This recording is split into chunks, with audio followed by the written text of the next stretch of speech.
Hey, this is Sanctorum Animae number 13, and you can see in the background up top there some of my progress. Let me give you a bit closer view. I worked on the branches and the leaves and the fruit there on the top half of where the elders are, and I'm hoping in the next day or two to be able to finish the bottom half, and then that section will be done. Do a little bit of close-up and then be able to move on to the next section, which I'm really looking forward to. So that was my progress today, and as I was drawing, I continued to think about this idea of fruit, and thinking about how fruit is produced in my life and what that looks like. And I said yesterday about the danger of forced fruit and how I had spent so long trying to force that fruit to come out in my life.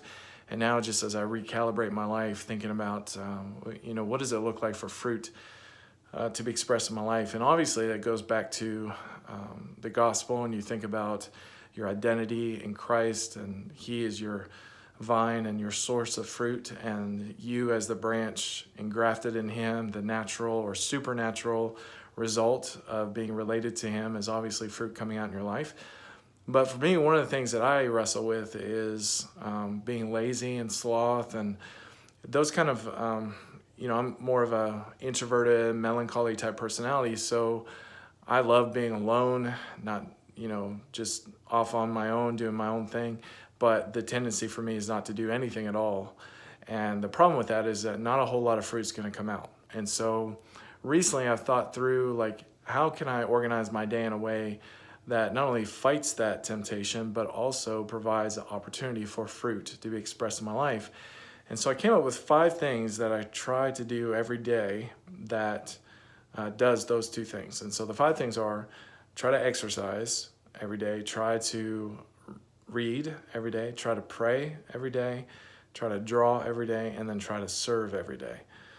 And I picked those 5 things because it really involves every aspect of who I am. So if you think exercise obviously involves the body, reading involves the mind, prayer involves the spirit, drawing involves the gifts that God has given me, and serving involves other people. So I think through my day, if I can do all 5 of those, then that for me is a successful day of honoring God with my life, and using every part of who I am to serve Him and to serve others.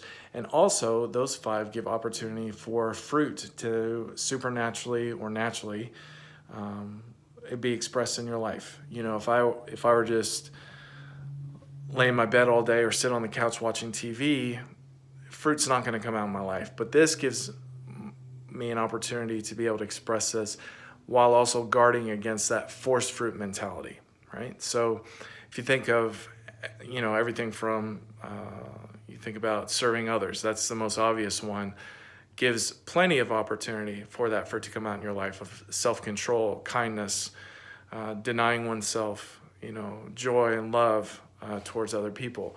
If you think about, drawing, I believe God has gifted me to draw, and and create art. That's my purpose in life. And when I do that, it brings me joy. It also hopefully brings other people joy, and provides beauty and an opportunity for people to glorify God and to think about life and those kind of things.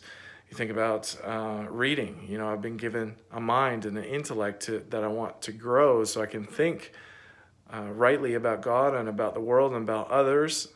And by doing that, helps me then to express love and joy towards others and towards the world and those things, and fuels my ability to serve and so on. Same with exercise and prayer and those kind of things. Just continue to provide opportunity for that fruit to show up in my life. So that's what I was meditating on today, just thinking through that balance of, you don't want to force fruit, but you also want to provide a context or practical ways in which fruit can show up in your life. And I feel by organizing my life around those 5 pillars, I can do it in a natural way for fruit to show up in my life, while also resisting the temptation to be lazy and just kind of lay around, sit around all day. So that's what I was thinking about today as I was drawing. And so excited about what I've got going on here almost done, like I said, with this section.